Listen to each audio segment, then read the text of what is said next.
Hola a todos y bienvenidos de nuevo a nuestro canal. Hoy vamos a sumergirnos en un libro lleno de intrigas, milagros, caídas de reinos y sobre todo, un poderoso mensaje sobre la fidelidad de Dios. El libro de Segunda de Reyes. Si alguna vez te has preguntado qué pasó con Israel y Judá después de los reyes David y Salomón, este libro tiene todas las respuestas. Así que, prepara tu Biblia y acompáñame en este viaje. El libro de Segunda de Reyes continúa la historia exactamente donde la dejó Primera de Reyes. Tenemos un reino dividido, Israel al norte y Judá al sur.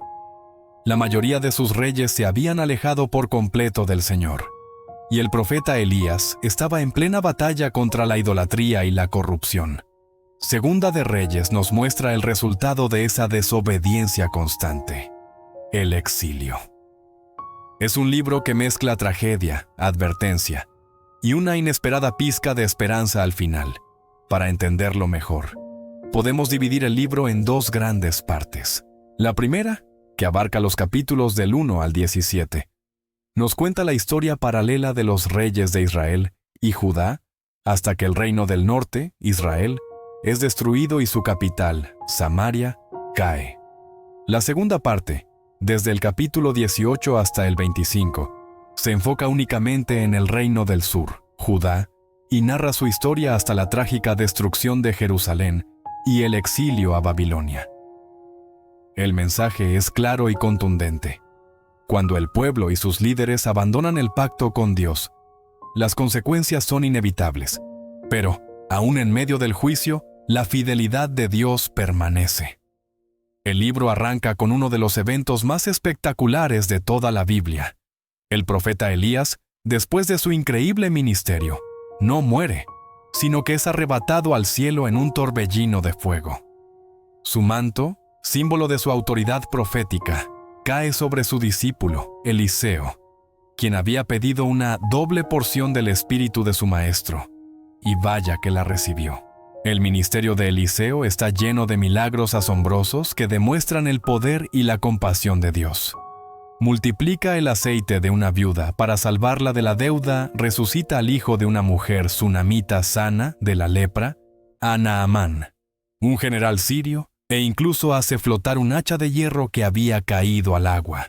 Estos milagros no son solo demostraciones de poder, son señales de que, a pesar del juicio que se avecinaba, Dios seguía cuidando a su pueblo y estaba dispuesto a mostrar misericordia a quienes lo buscaban. Pero mientras los profetas como Eliseo mostraban el poder de Dios, los reyes seguían su propio camino, cuesta abajo y sin frenos. El reino del norte, Israel, tuvo una sucesión de 19 reyes, y ni uno solo fue bueno.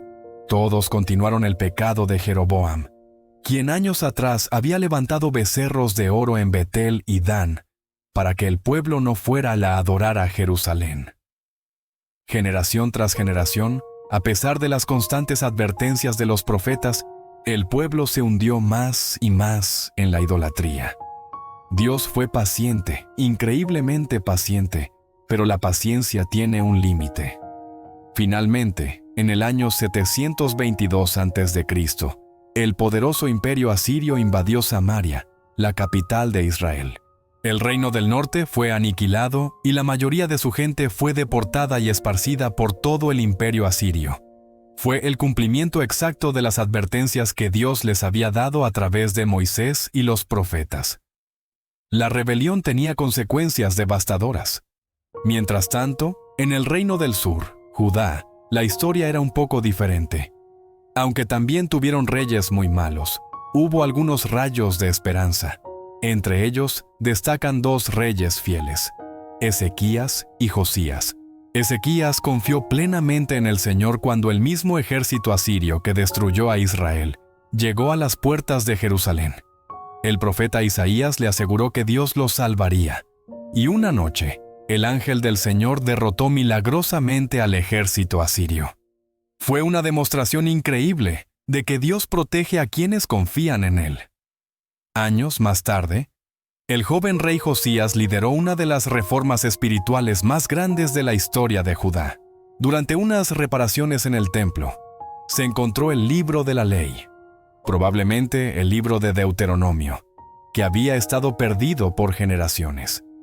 Al leerlo, Josías se dio cuenta de lo lejos que se habían desviado.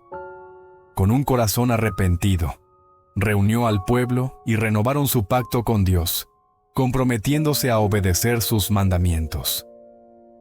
Por un tiempo, pareció que Judá podría salvarse. Sin embargo, después de la muerte de Josías, el pueblo volvió rápidamente a sus viejos hábitos de idolatría. Y así llegamos a los capítulos finales del libro, que relatan una de las mayores tragedias del Antiguo Testamento. Los reyes que siguieron a Josías fueron débiles y rebeldes, y Judá quedó atrapada entre las potencias de Egipto y Babilonia. Finalmente, en el año 586 a.C., el rey Nabucodonosor de Babilonia sitió y conquistó Jerusalén. La destrucción fue total. El magnífico templo de Salomón, el lugar que simbolizaba la presencia de Dios en medio de su pueblo, fue saqueado y quemado hasta los cimientos. Las murallas de la ciudad fueron derribadas, y la élite del pueblo, los líderes, los artesanos, los sabios, fue llevada cautiva a Babilonia. El pacto había sido quebrantado de forma definitiva, y ahora enfrentaban las consecuencias más duras: el exilio. La tierra prometida estaba en ruinas, y el pueblo de Dios era prisionero en una tierra extraña. Entonces, ¿cuál es el mensaje de Segunda de Reyes? Es un libro de contrastes. Nos muestra la increíble paciencia de Dios, que durante más de 300 años envió profetas, hizo milagros y dio innumerables oportunidades para que su pueblo se arrepintiera. Pero también nos muestra la firmeza de su justicia.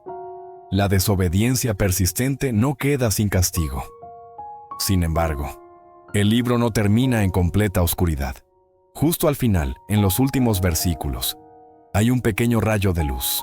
Joaquín, uno de los últimos reyes de Judá que había sido llevado cautivo, es liberado de la prisión en Babilonia y se le da un lugar de honor en la corte del rey. Es un detalle pequeño, pero significativo. Es un recordatorio de que, aunque el reino terrenal había caído, la promesa de Dios a David de que su linaje no terminaría seguía viva. La esperanza no estaba muerta. Y esto nos conecta directamente con Jesús. Segunda de Reyes nos muestra la necesidad desesperada de un rey perfecto. Ninguno de los reyes humanos, ni siquiera los buenos como Ezequías o Josías, logró mantener al pueblo fiel a Dios de forma permanente. Siglos después, de esa misma línea de David, nacería Jesús, el Rey justo y eterno. Él no vino a restaurar un reino terrenal que pudiera ser destruido, sino a establecer un reino espiritual en el corazón de quienes le siguen, un reino que jamás será sacudido. El libro termina con el pueblo en el exilio, lo que podría parecer el final de la historia, pero no lo es. El siguiente libro de la Biblia, Crónicas, volverá a contar gran parte de esta misma historia, pero desde una nueva perspectiva, enfocándose en la línea de David y en la esperanza de restauración. En conclusión, Segunda de Reyes es un poderoso testimonio de la justicia y la fidelidad de Dios. Nos enseña que nuestras decisiones tienen consecuencias, pero que incluso en medio del juicio más duro, Dios no abandona sus promesas. El relato que comenzó con la gloria del templo termina con sus ruinas, pero no con desesperanza, porque el mismo Dios que permitió la caída es el que traerá la redención, una redención que se cumple plenamente en Cristo, nuestro Rey eterno. Gracias por acompañarme en este recorrido por Segunda de Reyes. Espero que te haya ayudado a comprender mejor este libro tan importante. Si te ha gustado el video, no olvides darle a me gusta, suscribirte al canal y activar la campanita para no perderte nuestros próximos estudios.